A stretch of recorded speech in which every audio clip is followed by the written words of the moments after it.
పవన్ కళ్యాణ్ గారు ఎప్పుడు సినిమాల గురించి ఓవర్ హైప్ ఇవ్వరు. జస్ట్ నా ప్రయత్నం నేను చేశాను అంటారు కానీ దాని గురించి కూడా ప్రమోట్ చేయి. ఓజీ కూడా సాహోకి రిలేటెడ్గా ఉంది, సాహోతో కనెక్షన్స్ ఉన్నాయి అని చెప్పి తప్పుడు ప్రచారం అయితే జరుగుతుంది.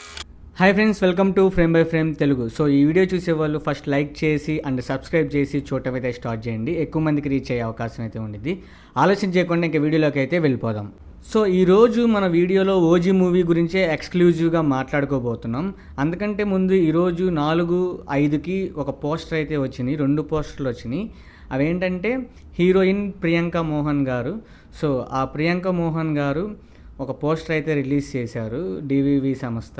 సో ఆ పోస్టర్కి ట్యాగ్ చేసి ఏం చెప్పారంటే, ప్రతి తుఫాన్కి ప్రశాంతత అవసరం. ఆ ప్రశాంతతే ప్రియాంక మోహన్ గారు అనమాట, అందులో ఉండే హీరోయిన్. సో ఆ హీరోయిన్ ఓజీ యొక్క తుఫాన్ రేంజ్లో ఫైర్ అవుతుంటే ఆ ఫైర్ని చల్లబరచడానికి, కూల్ చేయడానికి, సరైన మార్గంలో పెట్టడానికే ఆ క్యారెక్టర్ని డిజైన్ చేసినట్టు వాళ్ళైతే మనకు పోస్టర్లు అయితే రిలీజ్ చేశారనమాట.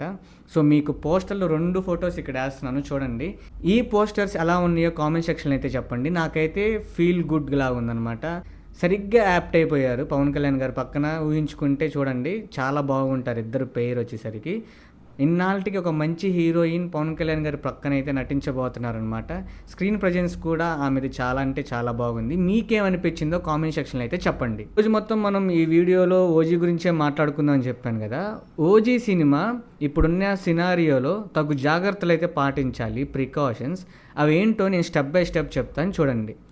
ఫస్ట్ పాయింట్ వచ్చేసరికి, ఓజీ మూవీ యొక్క ఓవర్ హైప్ని తగ్గించాలి. ఏది తెలుగు రాష్ట్రాల్లో. సో ఈ తెలుగు రాష్ట్రాల్లో ఓవర్ హైప్ ఉంది. హైప్ కాకుండా ఓవర్ ఎక్కువ ఎక్స్పెక్టేషన్స్ ఉన్నాయి అన్నమాట. సో అవి కొంచెం తగ్గించాలి. అండ్ ఎందుకు తగ్గించాలి అంటే, నిన్న మనకి రజనీకాంత్ గారిది కూలీ మూవీ వచ్చింది కదా, అది కూడా ఇంత ఓవర్ హైప్ అయిపోయింది. హైప్ వేరు, ఓవర్ హైప్ వేరు. ఆ ఓవర్ హైప్ వల్ల సినిమా స్టోరీ బాగున్నా కానీ అది నెగిటివ్గా అయితే ప్రజల్లోకి తీసుకెళ్తున్నారు. ఎందుకంటే వాళ్ళు ఎల్సీతో కనెక్షన్ ఉందనుకొని అపోహలు అయితే పెట్టుకున్నారనమాట. అవేమి అక్కడ లేపేసరికి వాళ్ళు కొంచెం డిసప్పాయింట్ అయ్యారు. కానీ ఇప్పటికీ స్టిల్ కూలీ ఈజ్ ద గుడ్ మూవీ ఇప్పుడు రిలీజ్ అయిన 2 మూవీస్లో. సో అలాగే ఓజీ కూడా సాహోకి రిలేటెడ్గా ఉంది, సాహోతో కనెక్షన్స్ ఉన్నాయి అని చెప్పి తప్పుడు ప్రచారం అయితే జరుగుతుంది. అది అలా ఉంటే అది మనం ఎక్స్పీరియన్స్ చేస్తే మంచిదే, లేకపోతే ఫీల్ అవుతాం కదా. సో దాని గురించి అయితే మనం పట్టించుకోకూడదు. ఈ సినిమా నిర్మాణ సంస్థ దీని గురించి అయితే ఒక స్ట్రాంగ్ స్టేట్మెంట్ అయితే ఇవ్వాలి. సో ఆ రకంగా అందులో ఉన్న ఫాల్స్ ఇన్ఫర్మేషన్ని తగ్గిస్తూ జెన్యూన్ ఇన్ఫర్మేషన్ ఇస్తూ కొంచెం హైప్ తగ్గించి ప్రమోషన్స్ అయితే చేయాలి, ఏది మన టాలీవుడ్లో. అండ్ నెక్స్ట్ పాయింట్ వచ్చేసరికి, మార్కెటింగ్ అనేది తెలుగులో పవన్ కళ్యాణ్ గారి వాల్యూ ఎంత అందరికీ తెలుసు, హిందీలో కూడా తెలుసు. కానీ ఫస్ట్ ఆఫ్ ఆల్ మార్కెటింగ్ అనేది హిందీ సైడ్, నార్త్ సైడ్ కానివ్వండి, తమిళ్ సైడ్ కానివ్వండి, కన్నడ సైడ్ కానివ్వండి, ఈ 3 రాష్ట్రాల్లో, ఈ 3 ప్రదేశాల్లో మార్కెటింగ్ లెవెల్ అనేది ఎక్కువ పెంచాలి. అక్కడ హైప్ పెంచండి, ఇక్కడ ఆల్రెడీ హైప్ ఉంది. సో ఆ ఏరియాల్లో హైప్ పెంచితే ఏమవుతుందంటే, మార్కెటింగ్ చేస్తే ఏమవుతుందంటే సినిమాకి మంచి ఓపెనింగ్స్ వస్తాయి. మీరు అనుకునే టార్గెట్ అయితే వర్క్నే రీచ్ అవుతారనమాట. సో సెకండ్ పాయింట్ జాగ్రత్త పడాల్సింది ఇదే. మీరు ప్రమోషన్స్ ఇంకా హార్డ్లీ 40 డేస్ ఉన్నాయి. ఈ 40 డేస్లో 10 డేస్ తీసేసిన మిగతా 30 డేస్లో 20 డేస్ ప్రమోషన్స్ అనేవి మీరు అవుట్ స్టేషన్లోనే చేయండి. అక్కడ చేస్తేనే మీ సినిమా అనేది ఎక్కువ రీచ్ ఉండిద్ది. సాహోతో అక్కడ హిట్ కొట్టారు అది సుజిత్ గారు. సో ఇప్పుడు ఈ సినిమా కూడా సుజిత్ గారి మార్కెటింగ్ స్ట్రాటజీలో ఇన్వాల్వ్ అవ్వాలి. సో అలా చేసుకుంటే సినిమాకి అయితే మంచి జరిగిద్ది, మంచి ఓపెనింగ్స్ అయితే వస్తాయి. నెక్స్ట్ పాయింట్ వచ్చేసరికి very very important, graphics and colour grade. మనం టెక్నికల్గా మనం ఎంత స్ట్రాంగ్గా ఉంటే ఎవరు కూడా అంత పేరు పెట్టడానికి ఉండదు. ఇప్పుడు వార్ 2లో ఆ ఫైట్ సీక్వెన్స్ బాగున్నా కానీ ఆ గ్రాఫిక్స్ వల్ల అది కామెడీ అయిపోయింది. సో అలా కాకూడదు అంటే మనం ఏదైతే ఈ 40 డేస్లో గ్రాఫిక్స్ వర్క్ అనేది ఇంకొంచెం శ్రద్ధ పెట్టి హోంవర్క్ చేసి ప్రతి ఒక్కటి డీటెయిలింగ్ మిస్ అవ్వకుండా, గ్రాఫిక్స్లో డీటెయిలింగ్ మిస్ అవ్వకుండా, గ్రాఫిక్స్ పెట్టిన దగ్గర బీజిఎం మిస్ అవ్వకుండా మీరు చూసుకుంటే మంచిది. చూసుకోకపోతే అది నెక్స్ట్ లెవెల్ డిజాస్టర్ అయ్యే అవకాశం ఉండిద్ది. ఇది ఒక జాగ్రత్త అయితే పాటించాలి. నెక్స్ట్ పాయింట్ వచ్చేసరికి, సినిమా ఫంక్షన్స్లో మీరు స్పీచ్కి పిలుస్తారు కదా, వాళ్ళకు ముందే చెప్పండి. ఆబ్వియస్లీ పవన్ కళ్యాణ్ గారు ఎప్పుడు అలా చెయ్యరు.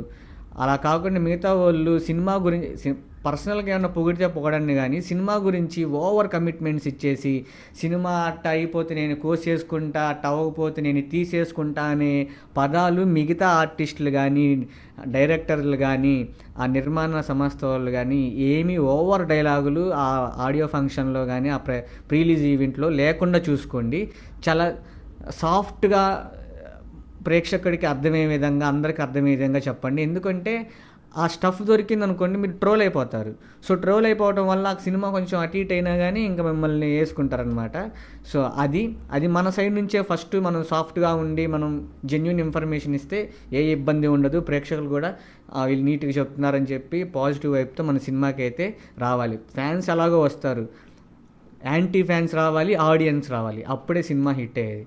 ఫ్యాన్స్ వల్ల ఏ సినిమా హిట్ అవ్వదు. ఫ్యాన్స్ వల్ల వచ్చేది ఓపెనింగ్స్ మాత్రమే వస్తాయి.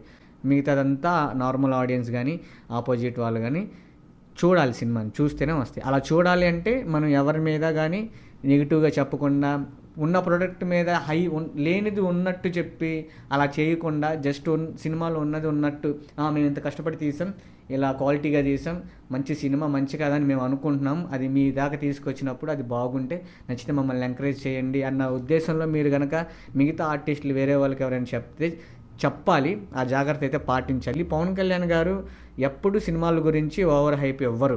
జస్ట్ నా ప్రయత్నం నేను చేశాను అంటారు కానీ దాని గురించి కూడా ప్రమోట్ చేయరు. సో అతని సైడ్ ఏం ప్రాబ్లం ఉండదు, మిగతా వాళ్ళ సైడే ప్రాబ్లము. అలా అతిశయోక్తులు మాట్లాడే వాళ్ళని మీరు మైక్ కట్ చేస్తే మంచిది, అసలు ఛాన్స్ ఇవ్వకపోవటమే మంచిది. అండ్ నెక్స్ట్ జాగ్రత్త వచ్చేసరికి స్క్రీన్ ప్లే. ఇప్పుడు మీరు ఆల్రెడీ ఫుటేజ్ ఉండిద్ది కదా, మీరు ప్యాచ్ వర్క్ కావాలన్నా కానీ చేసుకోండి. స్క్రీన్ ప్లేని అటు ఇటు మార్చడానికి కొన్ని ప్యాచ్ వర్క్స్ ఉంటాయి. కొన్ని డైలాగ్స్ మారిస్తేనే సీన్ మొత్తం చేంజ్ చేసి ఎక్కడో పెట్టచ్చు. అది నాకు చాలా అవగాహన ఉంది. అలాంటి ఉంటే ఇప్పుడే ఇంకా 40 days ఉంది కాబట్టి చూసుకొని ఆ స్క్రీన్ ప్లేని ప్రాపర్ వేలో ఎంగేజింగ్గా చెప్తే చాలు. పాత స్టోరీ అయినా కానీ, కొత్త స్టోరీలు ఇప్పుడేం రావు. స్టోరీ చెప్పటంలోనే ఉండిద్ది కొత్తదనం. స్టోరీ ఎక్కడైనా ఒకటే, అందులో ప్రేమ ఉండిద్ది, యాక్షన్ ఉండిద్ది, కామెడీ ఉండిద్ది.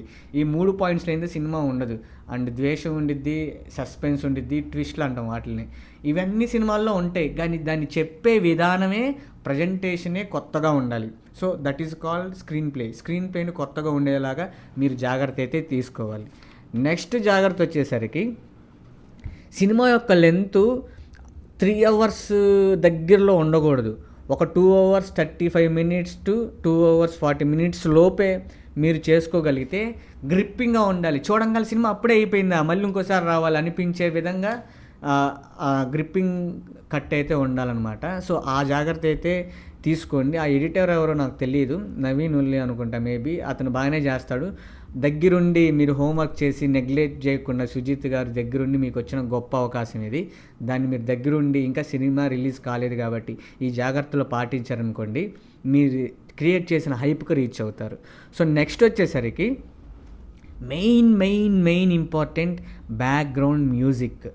సో ఒక నడిచి వచ్చే స్లో మోషన్లో నువ్వు ఆకట్టుకునే బీజియం ఇస్తే అది పెద్ద ఫైట్ చేయాల్సిన అవసరం లేదు.